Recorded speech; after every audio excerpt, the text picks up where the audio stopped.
Grudge is the best movie of 2020 because that's the only movie I've seen in 2020. But The Grudge, it does have some noticeable actors in this movie. I'm too lazy to look on Rotten Tomatoes to see who these actors really are. But The Grudge, it is a movie that starts off in Tokyo and then goes to Pennsylvania, I believe. And it has very different storylines of like it goes to 2002 in Tokyo.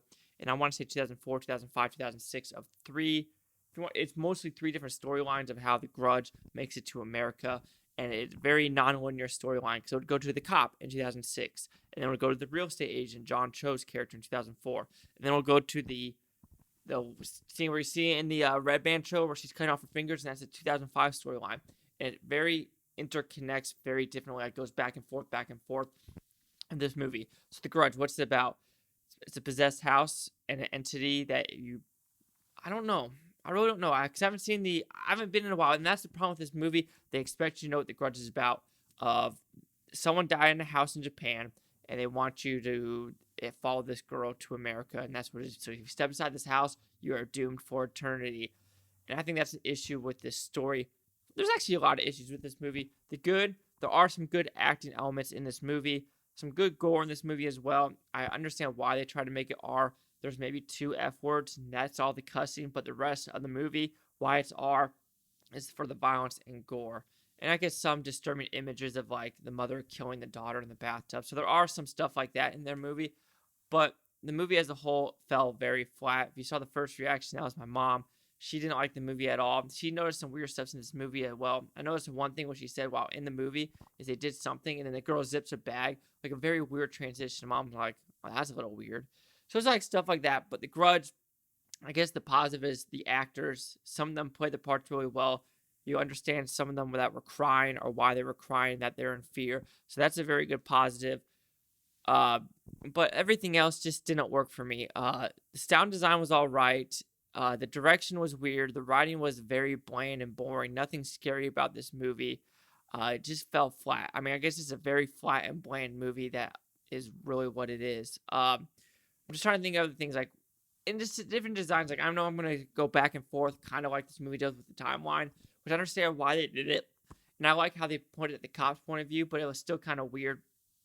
Like when the credits roll at the end, you're like, oh come on, that's how we're gonna end this movie, because it just doesn't make sense. Some of the stuff they do in this movie just doesn't make sense, and it is one of those movies where you gotta watch the background a lot more than other horror movies. Like there's a lot of stuff going on in the background on almost every 5-7 minutes. There's something going on in the background, or a shadow over here, or something's moving over there, or another shadow, or something over here, or something over here, and just weird little decisions they decided to make in this movie. Yeah, it just. Sorry, I thought my phone was vibrating.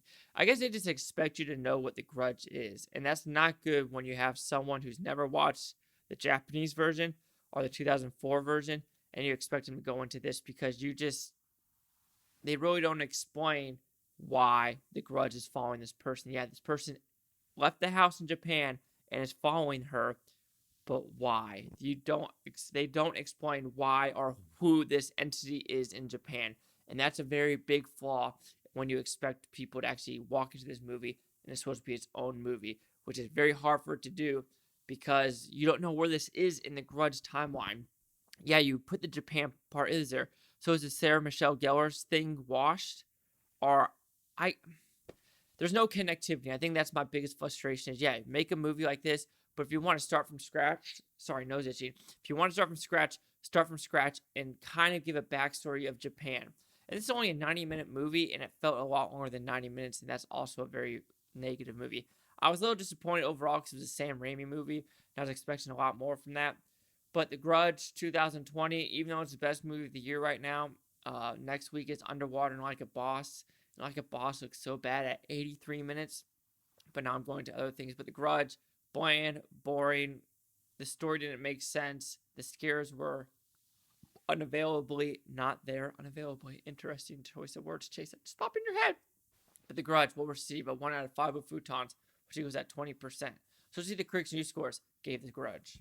Ooh, not good, guys. So we have a 17% with the critics, and there's 53 of them, and the audience score at 19%. Ooh, so apparently they're in agreement with 681, with an F cinema score as well. And here's critic consensus. stolen derivative, the rebooted Grudge wasted talented cast and filmmaker on watered-down scares that may leave viewers nursing grievances of their own. I have to agree. Like I said, this is what's frustrating me when you have a scary movie without scares. Like, it's just the jump scares weren't there, even if there were some. Uh, I just don't remember them. The gore was kind of cool, but overall, The Grudge was a very disappointing movie. And even though it's gonna be the best movie of 2020 for the first week, will like The Boss beat it? I doubt it. As well as I think Underwater might have a unique premise. And I know Just Mercy and 1917 come out on a wide release, but technically it's not a 2020 release. So technically I'll have 3 and whatever's on Netflix. But we're just rambling on. So do you agree with the 2019-17? Chase like the Blue Futon, like, comment, subscribe. Oh, no, thanks, Futon Utopia, you Futonians. Thank you for watching. Have a great day. And thank you for watching. I'm almost at 200 subscribers. So let's just get there, please.